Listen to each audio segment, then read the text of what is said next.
Waiting for it. And so, guys, welcome back to another episode of the Forge Your Life podcast. Here today with your host, Richard Fu from richardfu.com and The Ultimate Man. And today, guys, I have a really amazing guest on here. When I saw him at the Business Armageddon convention, I was blown away by how much he knew and how simple he just made it sink into me of how to actually get clients and actually bring that wow factor to them. You know, his name is John Dwyer. His short name is JD. He's a marketing enigma. He's worked with huge corporations like 7-Eleven, like McDonald's, like KFC, like News Limited, and many more. On top of that, he's the guy who brought Jerry Seinfeld out of retirement and in to be the face of the Newcastle Building Society. And with that, I never heard of that before in Sydney, but when he brought Jerry down and became the face of the Newcastle Building Society, everyone knew who was the Newcastle Building Society. He is an amazing guy, and I'm so proud and honored to have him on the show. So please welcome JD, John Dwyer. John, good to have you on. Richard, what a terrific intro. Goodness me, I don't think I'm going to be able to live up to that. Oh, you know you can, JD. You know you can. And so for the people listening and people watching here, JD, if they've never heard of yourself and your work before, could you share a bit more about us? Yeah, sure, mate. Look, and Richard, it's probably best if I just explain to everyone the nickname. I mean, it must be that with John Dwyer, obviously, the initials are JD. It just must roll off the tongue because I've copped JD since I was about 10 years of age, and a few other words, which I won't go through now. Normally, hey, idiot, get here, or there's either idiot or JD. So I normally respond to one of those. Yeah, Richard, look, thank you very much for having me on the podcast. It's a real pleasure to be here, and I certainly admire what you're doing. And I've mentioned that to you prior to us starting. Mate, look, really, when it's all said and done, the area that I specialise in is showing business owners how to attract new clients, both online and offline. And I normally will, if I have a group of 50 or 100 business owners in front of me at a seminar, I'll normally say to them who thinks that they need a good product or a great service in order to make money. And understandably, most people put their hand up. They think, well, we've got to have a good product or service. And I say to them, okay, do you think who here thinks McDonald's makes the best hamburger in the world? And of course, then nobody thinks that. And I say, well, if you can make what many of us consider to be a pretty ordinary hamburger, but sell $29 billion worth of hamburgers last year in just America alone, then it shows you can have a pretty ordinary product, but if you've got good marketing, you can still make money. And I have to say to you that a number of clients that are in my coaching programs these days probably have a product which I would suggest is ordinary, but we're able to help them make money because they've got an excellent marketing system. And that leads me to, obviously, I guess push my own barrow and say that the actual marketing system that we provide businesses is one that if they join the dots, there's a pretty good chance they're going to increase their turnover. Amazing, JD. I know from seeing you on the stage at Business Armageddon and having chatted with you and looked you up, I mean, this isn't a system that you just read in a book and you tell other people to apply. This is something you've done multiple times for yourself, right? And if we could go into it a bit more. So what are the 5 steps? What are the 5 steps that people need to start taking in order to wow their clients so that they actually bring on new clients and actually keep their clients? Richard, yeah, happy to run through those, and I'll try and make this interesting, not boring. I always shudder when I'm listening to a podcast or I go to a seminar and the speaker goes, "I've got a 29-point system," and you go, "Oh, just kill me. I mean, 29 points." And then, of course, 10 minutes in, they're up to number 7, and you go, "Oh, we've got another 22 to go." So I made this really, really simple because I know how dangerous it is when you have a multi-point, so-called, foolproof system. This is really simple, mate. What it is direct response marketing with some wow factor pixie dust. And if you don't mind me giving a plug, my business is called the instituteofwow.com. So that's where all my wanky stuff is. If you want to jump onto that website, it's the instituteofwow.com. And what it is, mate, look, I'm not 25 anymore. I've tried every possible marketing initiative that you can possibly think of. I've given away, in terms of contests, everything from houses to $1 million cash to bicycles to refrigerators and lounge suites and holidays, and I've tried everything. So when you get to my age and you've been around for a few times, then you tend to know what works and what doesn't because you've made more mistakes than what you would have made when you were 25 or 30. And this particular system flips the normal advertising agency system on its head. So if you went to an advertising agency, the creative person will say to you, you need to get them to fall in love with your brand so that they will taste your product. Mine is the opposite to that. I show you as a business owner how you can get lots of prospects to taste your product or your service so that they will fall in love with your brand. And so instead of the fish and chip shop sponsoring the local tip football team or basketball team and hoping that, you know, mum or dad on the sideline is going to notice their logo on the back of that jersey and write down their phone number, like, no. Yeah. Instead of wasting money on all of that brand building for the local fish shop, what he should do is actually have some hosts or hostesses outside his fish shop at lunchtime and dinner time handing out calamari samples so that they will taste the product and then come into the shop and fall in love with his brand. Mm-hmm. So do you see the absolute, you know, diametrical flip of the traditional model where they build the brand and get you to love it, and then hopefully you'll taste the product? This is about really fast tracking that, getting them to taste the product and then fall in love with the brand. Gotcha. And the 5 steps, mate, very simple are: number 1, know who your most profitable target audience is, not your target audience, but your most profitable target audience, and then look for more people who look like him or her. Simple as that. Number 2, create a wow factor to take their eyes off the price. And that would be Harvey Norman, 2 years interest-free, or that would be McDonald's. I've got 6 kids and they're way too old these days for McDonald's Happy Meals. But at one stage, my wife and myself had a few noisy kids in the back of the Tarago, and we had to go to McDonald's because guess what? They had a free toy in their box. And so what McDonald's did with their Happy Meals is they took our eyes off the price and onto the free bonus for the free toy. The kids never ate the hamburger, for goodness sake. And you know, any parent or grandparent listening to this could, you know, sort of relate to this because it's the free toy. So that's getting them to take their eyes off the price, okay? So that's create a wow factor. The third thing is just institute in any marketing that you're doing, I don't care what business you're in, a problem solution scenario. So that is very much like Jenny Craig. Are you overweight? We're going to fix it. Panadol, have you got a headache? We're going to fix it. Problem, solution. And the fourth part of this 5-step system is fix your website, because most people have an information-based website when it should be a sales juggernaut. And there's lots and lots and lots of things that one needs to take into consideration. But the core thing that they should be concentrating on, just like a magazine knows the value of the front cover of the Woman's Day magazine, because without a good front cover, it's not going to sell, then all of us need to recognise the importance of our homepage on the website and the importance of the ingredients that you need to have on that homepage to make people sticky. And I've got to tell you, you know, after, I guess, advising thousands of businesses, I think 95% of all business websites are not bad, they're woeful, they're awful, just disgusting, okay? And they don't have, for example, a benefit-driven headline. They don't have a welcome explanatory video. They don't have a section which shows the 3 big benefits of dealing with them or their products. They don't have video testimonials. They have written testimonials. Nobody ever reads them. They think you made it up and put Betty Bankstown's name on it, right? Okay? Yeah. And the other thing they don't have on their website, Richard, is a data capture facility. In other words, a free report or free download so that they capture who's coming onto their website. They have a dinner party. They don't know who came.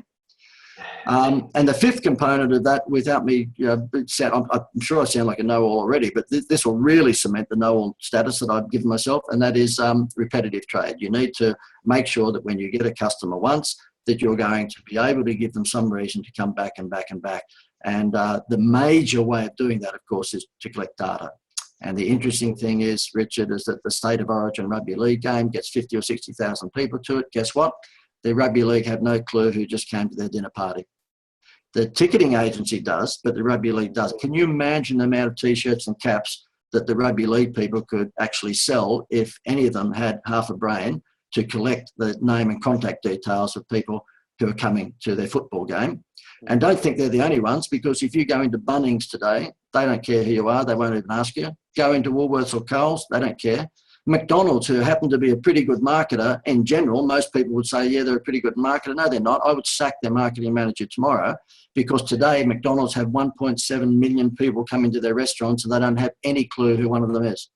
You see, the thing is, 95% of businesses out there have a moronic marketing plan, because they either have none, which is crazy, okay, or they have one that's been, you know, managed by someone who hasn't got a clue. And the reason I say hasn't got a clue I can go into Michelle's Patisserie, Baker's Delight, Woolworths, Bunnings, Coles. I can go into any hardware shop. I can go anywhere today in the world. I can go to a restaurant tonight and spend $200 and they won't ask me for my details. Absolute crazy madness. And so the very first thing we do when businesses come on board is that we show them how to collect data and why it's so important to collect data. I love it, John. I love it. And I love this that you said, especially the first step here. There was something different that I haven't heard before, which was, your target audience, find the profitable ones. And so let me ask you this, and I'm sure you've had this question multiple times before, is how do people actually find who is profitable? Do we just put out a few things first to see who would buy it, and then we target that one person that will buy it at the high price point? Or what are your suggestions? Yeah, mate, look, I'll do a bit of a name drop here because this might help build my status as some sort of expert. And at the same time, I think it's relevant. The main reason I'm doing this, of course, is for the name drop. No, all jokes aside, the building society called the Greater Building Society, which was the bank that I got Jerry Seinfeld to market, to be spokesman for. A lot of people say to me, look, why did you actually get Jerry Seinfeld? What had happened is that some years earlier, I had developed a campaign for this building society to promote home loans. And the only thing that they had at the time, which you would say would be any sort of wow factor, was that when they marketed a home loan to people, they said that we'll give you a 1% honeymoon rate for the first 12 months. Now, every bank does that. There's nothing. When they told me that was their big wow factor, I just laughed at them, of course. And I said, every bank has a 1% honeymoon rate for the first 12 months. Ridiculous. Why don't you actually transfer that 1% into a free holiday? And that's what they did. So it was cost neutral. They didn't cost any more money. If they were giving away on a $300,000 loan, $3,000 for the first year, we just put that into a holiday and said, get a home loan or swap from the nasty bank and, swap your home loan to us and you're off to Fiji. You've got a free holiday to Hawaii or around the world, just depending upon the size of your home loan. Obviously, that dictated where you went. And that was so successful that after a number of years, they said, how do we take it to another level? And I said, well, look, it's pretty hard to beat. Get a home loan, get a free holiday in terms of a tagline. I mean, that really had worked very well for them. And I mean well, as in like tripled their home loans. We're talking nuts. We're not talking 12% increase. We're talking a crazy increase. So we decided to put a spokesperson. And we put out a survey and said, who thought, who would you, to both members and non-members, who do you think would be a personality that would match the cheeky brand persona that we'd created for the Greater? Because their brand was a little bit cheeky, like Virgin, okay? And it was bagging out the banks without mentioning any banks' names, but it was basically saying, why would you go with the bank when they don't treat you properly? They treat you like a number. They're charging you fees. Why don't you swap across to the Greater Building Society and get your home loan from them? And it's a much more loving institution. We know you by name and you get a free holiday. So it was working very, very well. But that had been going for 6 or 7 or 8 years. And they said, look, we've got all the low-lying fruit. What can we do now to really stimulate it further? And I said, well, Jerry Seinfeld. And I didn't say Jerry Seinfeld, but our survey said that Jerry Seinfeld would be a good mix. I wish it didn't because he was hard to get to. I wish it had said Bert Newton, quite frankly. So anyway, why did we choose Jerry Seinfeld? Because we just didn't take the survey results. We actually looked at where his appeal was. And his appeal mainly was over 40s, which was absolutely perfect. It couldn't have been better planned if we had planned it, right? The thing is, they didn't know this at the bank, but I said, you don't want to give any home loans to a Gen Y. And they said, why not? I said, because they're going to be borrowing for their first Masterton home, and that'll be a $200,000 or $250,000 home loan. You don't want them. You want someone over 40 because they're going to be borrowing $500,000 or $1 million for their second or third or fourth home. So if we're going to have a spokesperson that is going to actually appeal to your most profitable target audience, e.g. over 40, then we need to look for someone who is going to be like Jerry Seinfeld. It wouldn't be Justin Bieber, okay? It wouldn't be, it wouldn't be Britney Spears. It'd be someone that's going to appeal to that audience.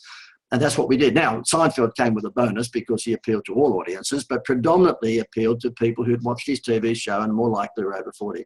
And so that's what I'm getting at, is that you need to, whatever business you're in, drill down and say, okay, well, my target audience is anyone who's getting a home loan. We understand that. But really, preferably, we'd like to get people over 40 because they're going to borrow $500,000 or $750,000 compared to a 25-year-old who just got married who would probably only borrow $250,000. I love that. And I think you mentioned something here that most people skim over is when they start a business, they're looking at their target audience, but they don't do this one thing. And this is the one thing that I think you guys did, which was you surveyed them, you talked to them, you understood what they wanted. And a lot of businesses, I think we start them off and we assume we assume Gen Y wants this. We assume 40-year-olds want this. We assume this is what our customers want. And I think that's what you're saying is like with McDonald's, with KFC, they don't know who's coming. The state of origin doesn't know who's coming as well. So they're just like, oh, we're going to get a halftime show and let's get in excess or something like that. Because I think that's who's coming. But it might be a whole different age group of people that are going there that don't enjoy that kind of music. And so, absolutely, and mate, if I was a restaurant owner, then I would be making sure that no one ever leaves before I get their details, and I would be segmenting those people based on their expenditure. For example, a restaurant that we had as a client on my coaching program from Sanctuary Cove, which is an upmarket sort of area, they've got a beautiful little restaurant and fashion sort of village in Sanctuary Cove, and rich people go there, but also tourists go there who may or may not be rich. And this particular client, I said to him, look, we'll incentivize your staff, well, at least when I say we will, I advised him to incentivize his staff with 50 cents for every contact details that they captured, which meant that if there was a table of 6, whoever was paying the bill wasn't the only one that we captured the details of. We captured the whole 6. Very, very simple. All it was a pencil and a bit of paper. You could do it, this was a few years ago, but you could do it just via their iPhone now if you wanted to. But basically it said name, email, and mobile. Mobile is very important, and I'll touch on that in a second. And he collected 13,000 contact details in the space of 6 months and blew him away. He had no idea that he even had 13,000 guests, right? We de-duped the Japanese tourists because Sanctuary Cove's a very heavy tourist thing where boats pull up with a lot of tourists overseas and so forth. So they're not going to be a prospect ongoing. So we de-duped them. And we had about 9,800 on the list. And then we put them into categories A, B, C, D. A meaning that they spent $100 a week. B, $75 a week, C, $50 a week, and so forth. When it came time to sell the restaurant, which was about 12 months later, and I knew that he was going to have an exit plan, and this is why I built the marketing plan for him. If you have an exit plan, then you get a different marketing plan. And what happened there is that when he sold the restaurant for about $1 million, he rings me up and says, JD, this guy's just wanting to pay $1 million for the restaurant. I've got this database broken up into profit segments. What do I sell it for? And I said, well, pull a number out of your backside. I don't know. And that's what he did. He pulled a number out of his backside. He just picked the number 84 or 86,000, so 80 something thousand. The guy wrote the check in a heartbeat. Why wouldn't he? When you're going to buy a restaurant and start from scratch, rather than start from scratch, wouldn't it be good if you had an existing database which not only gave you 10,000 contact details, their phone number, their email, everything else, but also broke it up into profitable levels. So this guy spends $100 a week, which is a $5,000 a year customer. This guy spends 75. You could be marketing to them from day one. The guy who bought the restaurant wrote the check straight away. And that's the thing that I cannot get across to business owners strongly enough. When you're going to sell your business, aside from the net profit and whatever fixtures and fittings come with that business, guess what your next most profitable asset is? It's your database, and most people don't have one. Yeah, I get you. And then you mentioned, what's so critical about the mobile phone? I mean, like, is that because, and this is something that I encountered this weekend, talking to my own coach, is like, I think the email is going to die and mobile phones are going to come back because nowadays people don't even read many of their emails. So let me get your thoughts on that. Richard, you are absolutely, and for a young fellow, I'm so glad that you've, sort of recognized that, because a lot of people in your generation still think that email is the ant's pants, when in fact it's back in bedrock now. It's Flintstone stuff, okay? You know that if you've got a cold list of 10,000 or 20,000 people and you send out an email blast, and if you get a double-digit open rate, you're dancing in the rain. That's fantastic. Yeah. You get 15 or 20% open rate, that's fantastic. And the reason is basically we've abused it, okay? I personally haven't, because hopefully I'm a bit smarter than the average bear when it comes to marketing and how these things work. But most of the people in the field that I'm in, who are, seminar coaches and speakers, they've just completely and utterly destroyed their list by just marketing to them over and over and over and over and over again, never giving anything, just asking, or selling. And as you know, in the direct response world, it's all about give, ask, okay? But they don't do that. And so therefore they'll have a 50,000 list and they'll boast about that. And then they'll, if they're really, really honest, they'll say to you that they have an 8% open rate. So the thing is that just like the fat kid at Sizzler's restaurant abuses the smorgasbord because he keeps on going back and back and back all the time, we've abused email. And so therefore, we have to blame ourselves for now, emails not being what they used to be. But guess what? There's a new email. Well, if you think about how powerful emails were 10, 12 years ago, there's a new kid on the block and it's called SMS marketing. And guess what? Nobody uses it. Hardly anyone uses it. I have a client who's a restaurant in Melbourne who we convinced to use it properly, and he is now the only restaurant in the world that has 100% occupancy rate every night of the year. And that's quite a claim to make, I know, but I know that he's the only restaurant in the world that does not have a spare seat every single night that he's open. And you know how he does it? Through SMS. So what happened, it's a restaurant down in Melbourne called the Lobster Cave. It's in Beaumaris, which is a very upmarket suburb of Brisbane. You've got BMs and Mercedes parked outside his door all the time. His cheapest main meal is $51. It's a seafood restaurant, obviously, the Lobster Cave. And what happened is that we stopped all of his advertising on the Melbourne newspaper and the radio stations because there was massive wastage in that. It was being advertised all over the airwaves when in fact he only wants rich people, okay? And what we did is we incentivised his wait staff with 50 cents per name and contact details. Within a very short space of time, he had tens of thousands on his database. And all that happens now is he walks, I've seen him do it because I've been there for meetings with him. He's a lovely guy, Bill Ferg, his name is, and he's a bit of an Aussie ocker. And he walks in at lunchtime and he says to his long-suffering secretary, Cheryl, how many seats have we got booked for tonight? And tonight might be a Tuesday night, right? And she says, oh, we've got 62 seats of our 120-seat restaurant. He says, good, send out one of JD's standard, templated SMS messages to just 2,000 or 3,000 of our 30,000. Don't abuse all of them. Just basically send out to 2,000 or 3,000 and see how many we fill. And that that SMS message might say, look, a lobster meal for two for $68. That is not price discounting. What that is a special offer. And what happens, nobody leaves before they spend $200. A bottle of water in that place is $20, right? So therefore, what happens is that they fill another 38 seats, and then he says, 15 minutes later, what are we up to? She says 91 seats. He said, send out another 1,000 SMSs. And by sending out that 1 or 2 SMS each afternoon, he fills his restaurant every night of the year. He doesn't abuse his list because he's only sending it to 2,000 or 3,000, which means by the time he comes around to the 30,000, it'll be another 3 weeks before they get another one maybe. And he fills his restaurant. Very, very simple marketing ploy, and nobody does it. I love it. And this is brilliant for any restaurant owner that's listening in here. And there's one thing that hits in my mind here, JD, is like when you're saying you incentivize the wait staff, 50 cents for each contact that we get, what do you incentivize for the people putting down their contacts? So I have, sorry, very good question, Richard. Yeah, pretty simple, mate. It doesn't have to be rocket science. It can just be a dinner for 6 at the end of the month. So therefore, in his instance, down there in Melbourne, and I'm only saying down there in Melbourne, I happen to be living on the Gold Coast these days, so geographically it's below me. But yeah, all he does is, look, it's a dinner for 6. So therefore, instead of a dinner for 2, it's a dinner for presumably everyone who was at that table. So therefore, if you won it, you'd probably bring the whole crew back again. Make it for a dinner for 8. What do you care? I mean, the thing is that the return that you get for the expenditure that you'd have to pay out is nothing. So that for him is a dinner for 6 prize that he gives out each month. But for a retail store, it might be a lawnmower. It could be, whatever you want. But the thing is that you need to give them an incentive to fill in their name and details. No, and you know what? I know we live in the online world, and we've got all the whole, enter it via your phone and then text it to me and all of that. So, but really, because you've got different age groups for lots of these businesses, whether it's a retailer or whether it's like a restaurant in that instance, that little bit of paper with your name, email, phone number detail on there is, I don't care. I don't care how sophisticated we get with holograms and smartphones. I really think that does the trick. Sitting at the table, just give them each a pencil and a little bit of paper. Nice. And I love that you mentioned that, because it's so important. So often we ask, right, or people ask details from someone else, but there's no reciprocation. There's nothing for me to incentivize that person to put in their details.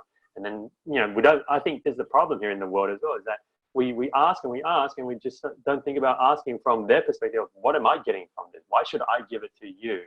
Yep. And, we do this, people do this in business deals too. It's like, hey, Richard, can you send this to your email list? And I'm like, okay, but why should I do it? What would be, not that I want a monetary rewards from it, but how will my fans benefit from that? How will I be better from sending out that email?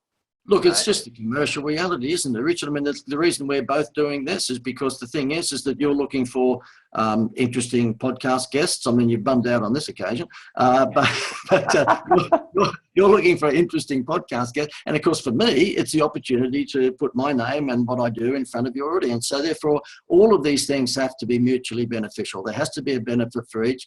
And that's not saying that we're all greedy people. I know. Absolutely, you're not. I know that your ideals and your mantra is anything but, just getting the most money in the bank.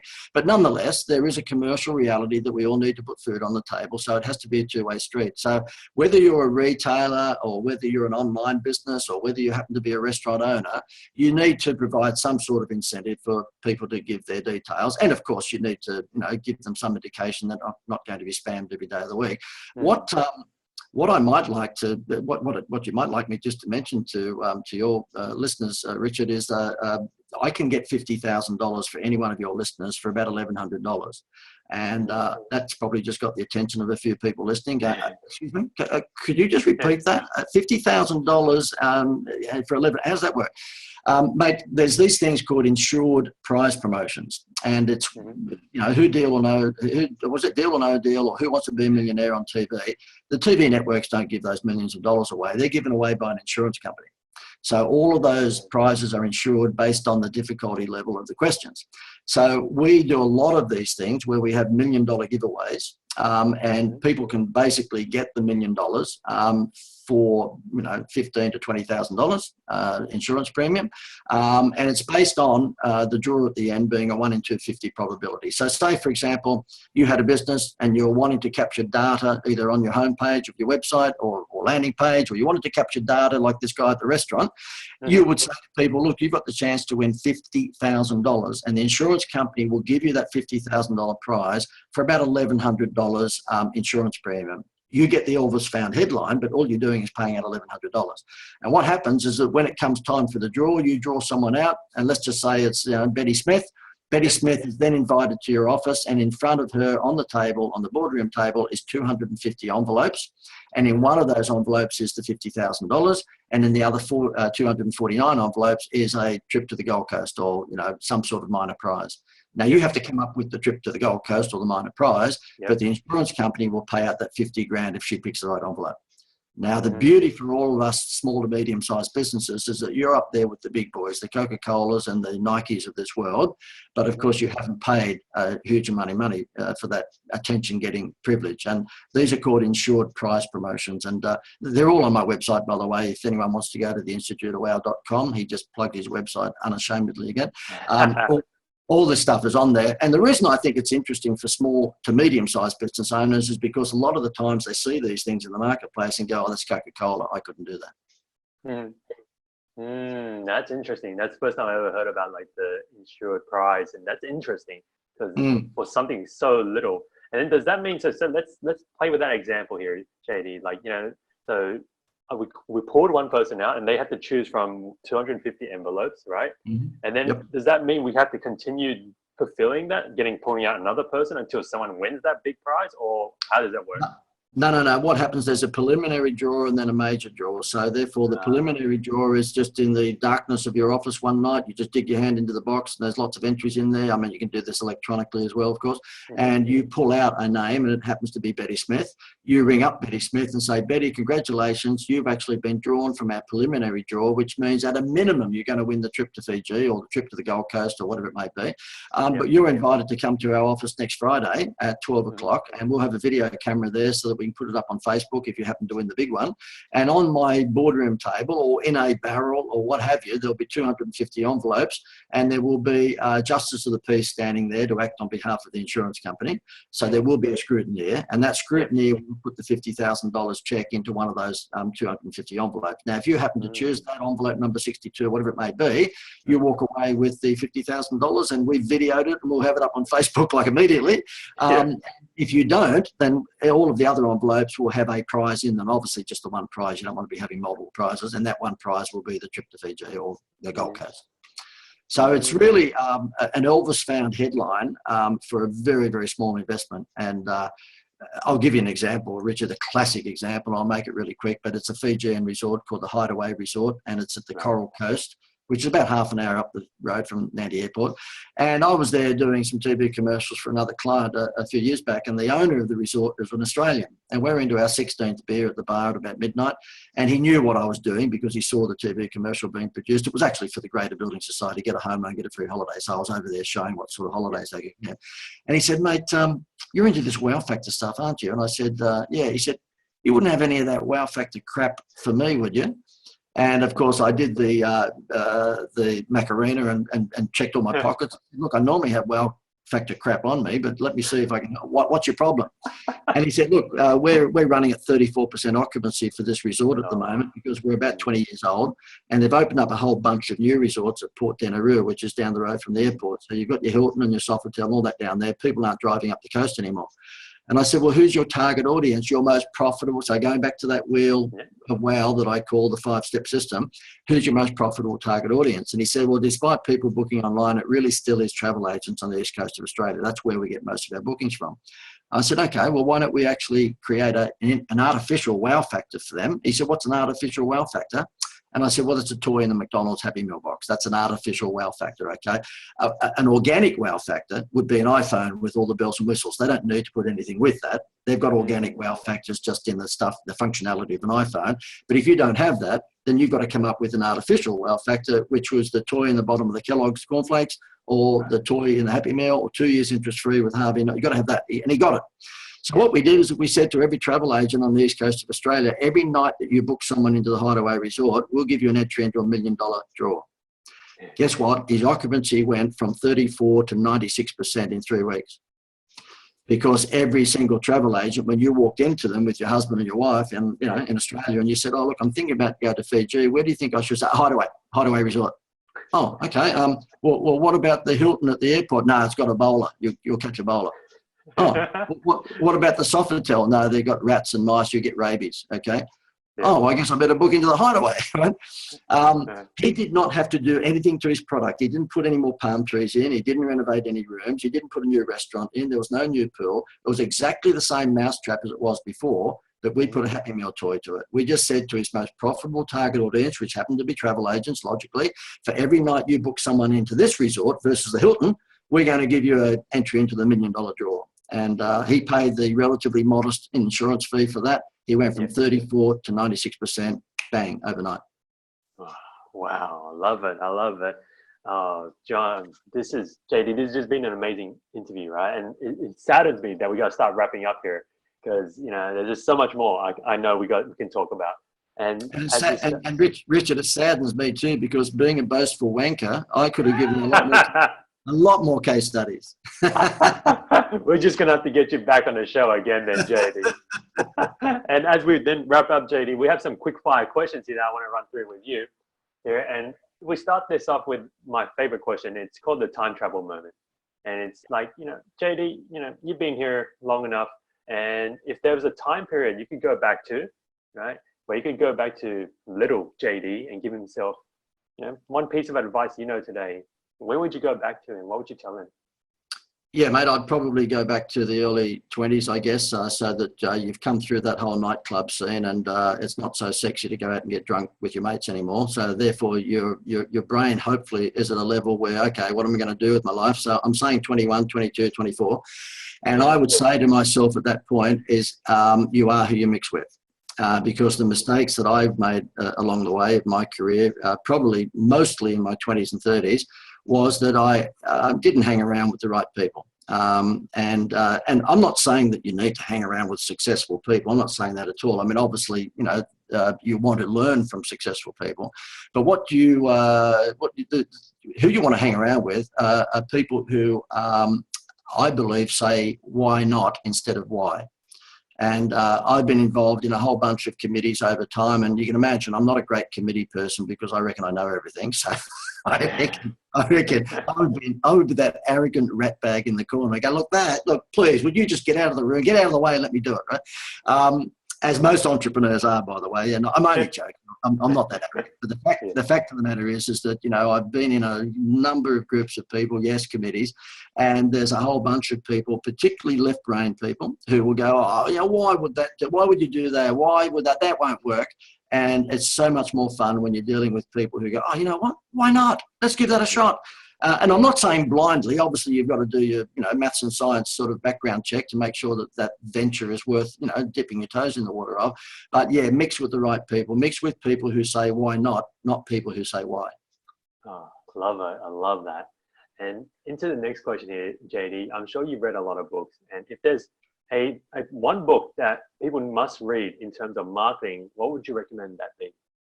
One called How to Wow by a marketing genius called John Dwyer. And it's available on his website at theinstituteofwow.com.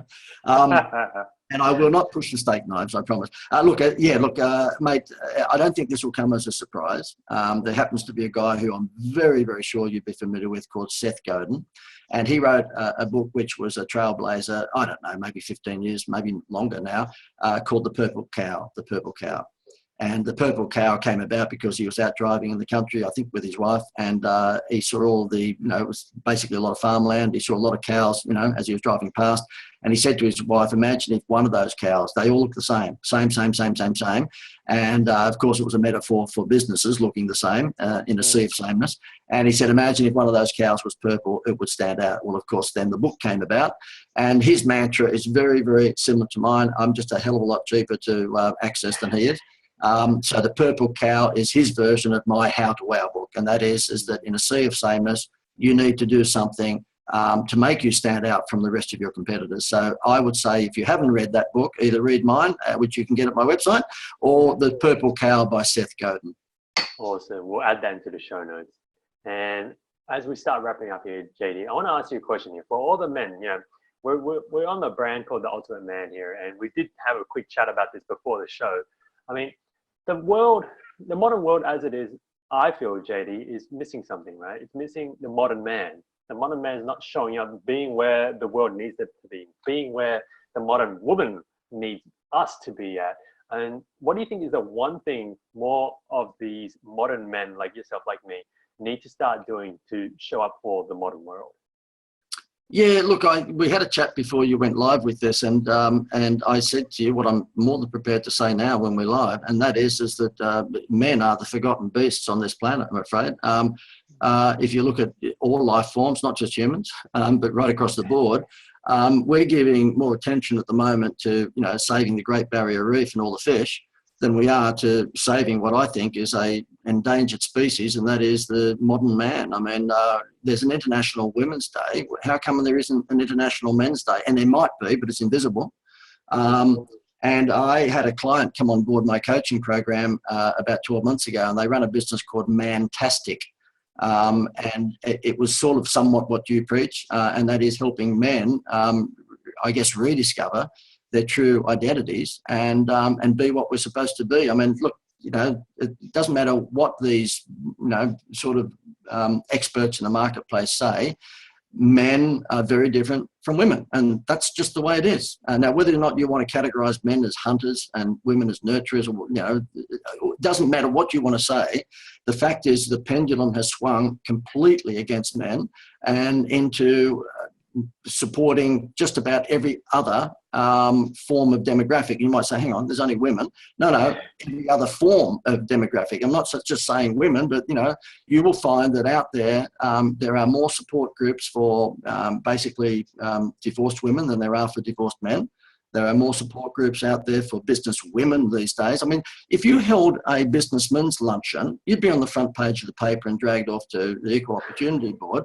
And yet there are business women luncheons by the dozens out there every damn week. And so, you know, I get a little bit peed off with this, to be honest with you. I'm a blokey bloke, as you can tell by this interview. I'm a little bit cheeky and sarcastic, and all the mates that I hang around with are just normal footy show sort of characters. I mean, I hang around with blokey blokes, all right? And despite the fact that I'm in a serious business category, and that is showing business owners how to attract more clients through clever marketing, at the end of the day, I don't take myself too seriously, as you can see. I take what I do seriously. I just don't take myself seriously. So I muck around with a whole lot of blokey blokes who are probably your footy show crowd, right? And we're a dying breed. We're a dying breed because we can't say the things that we used to be able to say because apparently that would be, just, I don't know, that would be biased. I really think that what we need to do as men, assuming that most of your audience who are listening to this as men, is accept that, there's nothing wrong with our culture. We just have to be more vocal about what we believe men are on the planet for, because at the moment we are the silent majority, and I think we're being beaten up. And we're silently beating ourselves up, and I love that advice. JD, it's amazing. And one final question here as we start wrapping up the show. I mean, clearly, JD, you've created a lot of wealth for yourself. And I want to ask you this question. I mean, what is true wealth for you? How would you describe what is true wealth? This is the part where I turn from being a sarcastic know-all and very conceited to a little bit of fluffy stuff, isn't it? Goodness me, I'm going to be there's going to be a little bit of emotion here. And mate, look, I can't help myself. I've got to make fun of even a serious subject, don't I? Look, I've got 6 children and 2 grandchildren. My oldest son, who's 30-ish, has a little boy who's 2 years of age, and my daughter, the only girl of our 6 children, at 25, just had a little baby recently. And I know it sounds corny because everybody says it, but yeah, look, the thing that I cherish most in life, of course, is my family. Mate, we've been through our roller coaster ride, and I won't bore anybody with any of the details of it here now, but yeah, we've made it and lost it and made it and lost it, all that sort of stuff that all entrepreneurs have. But throughout all of that time, I've had a wonderful wife called Gail, who's put up with that roller coaster ride, because when you marry an entrepreneur, trust me, it is not a merry-go-round. It's a roller coaster. I argue that that's a lot more fun because you get a lot more wind in your hair as you're going up and down. The merry-go-round's a bit boring for me, and I'm sure it is for you. But I've got to thank the guy upstairs for backing us with such a wonderful wife who's lived through that roller coaster ride and wonderful children. And it sounds corny, I know. And I hate it when the Tonight Show hosts ask this question of every movie star and they give the same, it's my family, it's my family. But it is. I mean, at the end of the day, it would be disappointing to give you any other answer. The most important thing, regardless of how much money you have, is the love and support of your family. And I've got to say that being an entrepreneur, I put my wife through a couple of roller coasters, and she's been there thick and thin. And so I've got to thank her and the kids, and I've got to thank the guy upstairs for just giving us the tenacity to see through those downtimes. And JD, this is all we want. We just want the truth. And whether it's corny, whether it's whether it's a cliche, doesn't matter. And I love that you brought out the truth, and I love it. And so thank you so much for sharing it. Can I, Richard, just one last thing, mate. When we went through a roller coaster ride in the 90s, and I lost a couple of mil in 1 week, and we lost everything. And I had someone that was working for me at the time who I had 24 staff, and he made a big printing mistake on a particular big project we were working with, and it all had to be thrown out. And basically, we lost 2.2 in 1 week. So it was a bit of a kick in the guts. And I'll never forget when we lost our home and we all moved into a little unit at Sutherland in Sydney. And we'd gone from a big, Elvis Presley style home into this little sort of, 2-bedroom unit. And I don't think we had 6 kids at the time. I think we had 4 though. I think we had enough kids to, worry me, whatless. And just as we moved out of our home, which happened to be on Mother's Day, and I looked across in the car and I saw my wife crying, a great Mother's Day present. I've just lost your house. That's terrific. And what made it even worse, my wife had a father as she was growing up who was a compulsive gambler. So she'd already been through 5 houses that they'd lost, so she marries an entrepreneur. Wasn't she stupid? So anyway, that bit. Oh, look, she's nuts. I mean, so why didn't she marry someone safe like an accountant? So anyway, as it's turned out, my mates must have worked out what was going on. It wasn't hard to work out that we had, a bit of a hiccup in the whole thing. They raced into the real estate agent in Sydney, knowing that we didn't have anything to our name. In fact, all of our food was put into an esky. That's all we had. I lost everything. We didn't have any refrigerator. We had nothing. And they actually got the key from the real estate agent, these 3 or 4 mates of mine who are still, of course, very dear friends. And this was back in the 90s. And they went to the unit in Sutherland, and they furnished it and put a refrigerator, put a washing machine, everything you could possibly need into that unit, and left a note on the table and just said, JD, just thought, you might need a few bits and pieces. And on the refrigerator, of course, they'd filled the refrigerator with beer, and food. And they got the yellow post-it note on the outside of it saying, JD, thought you might get thirsty. Now, we, of course, broke into tears when you rolled up into the unit. You opened the door expecting there'd be nothing there but just emptiness. And, of course, it was furnished and there was a refrigerator and everything else. I opened up the refrigerator to see all of this beer in there. And so, therefore, I actually rang these mates up and said, look, next time you're going to do something nice, get it right. I don't drink VB, okay? I drink Tui's, right? It was just wonderful, and of course they got the beer hugs that they deserved. But I think that in itself is just a good indication of really where values really should be. These mates of mine were there when I needed it, and it was just, I think, a lovely, lovely demonstration of the mateship and the love that they had for me. So outside of your family, of course, your circle of mates, whether you're female or male, your circle of mates is very, very important. The family that you choose, the family that you decide to create. You got it. You got it. A beautiful story, man. I love, and thank you for sharing that, man. And I'm guessing they would have said, well, JD, that BB wasn't for you, it's for you to invite us over for a barbecue. Good old Australian way. Good old Australian way. Yeah, and you know what? The thing is, I think that might have been an exception, but Richard, you know, the Australian way is never say anything nice to your mates. And I've got, they know that you love them, of course, and it's the sledging, of course, that shows your love. One of those mates who's an Italian guy, he doesn't know, but hopefully he won't be listening to this podcast, but for the last 25 years, I'm the one that sends him the dirty Valentine's Day cards. And he has no idea. If he did, if he found out, I've got to sleep with one eye open for the rest of my life, because what happens every year, I make it even, sort of, I guess, more alluring. This last one was I wanted to pour chocolate all over his naked body and lick it off.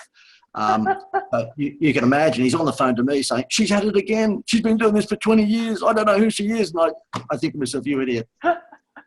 Oh, this is what mateship is. This is what mateship is. JD, it's been amazing chatting to you, JD, and I appreciate all the information you shared with me and the fans here. And I'd love to know, I mean, like, if people want to learn more about yourself and your work, where's the best place they should go to? Oh, thank you, mate. I appreciate you letting me squeeze in a plug. Well, look, my website in general, if they wanted to steal case studies and grab ideas and just see what we do, then that's theinstituteofwow.com. Okay, so there's no AU, it's just theinstituteofwow.com. But something they might like to do, mate, is that I have a regular podcast. And webinar, not podcast. Sorry, I have podcasts as well, but I've got a regular webinar that they might like to tap into, and it airs at 11 a.m. and 8 p.m. Each day. And we do that because those times have proven to us over some testing that they're the most popular times. They grab a cup of coffee just before lunch, or maybe at 8 o'clock at night after they've finished dinner, they can have a listen to me for 60 minutes. It's a 60-minute webinar, and it expands upon that client attraction formula that I've given you throughout this podcast. So therefore, if they want to hear the longer, more comprehensive version of that, then this webinar is something they might like to go to. And it's a pretty easy one to go to, mate. It's just podcastwithwow.com. Again, there's no AU. So it's just podcast, singular, no S, just podcastwithwow.com. If they go there, they can register, and they can tomorrow pick the 11 a.m. or 8 p.m. slot, or any day they want. And then they can listen to me for 60 minutes. Awesome, JD. We'll add that into the show notes. And as we wrap up the show, JD, one last thing. Is there anything else you want to mention on the show that we haven't had a chance to talk about today?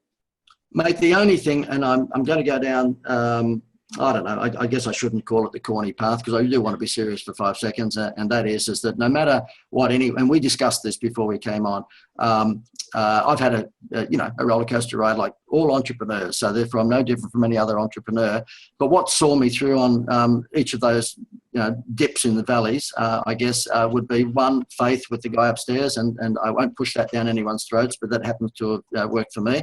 And number two, the fact, and of course, support of family and friends. But the other thing is that just not giving up. I mean, the thing is that what pees me off from time to time is that when I see people going through a tough break, they just give up. They just give up, and they either choose to just, basically go back and get a job, or they just basically choose to give up. And my mantra is that of Sir Winston Churchill's, because in 1940 something, I forget when it was now, but he was Prime Minister of England. He went back to the school that he went to when he was a child, and he was asked to give a speech.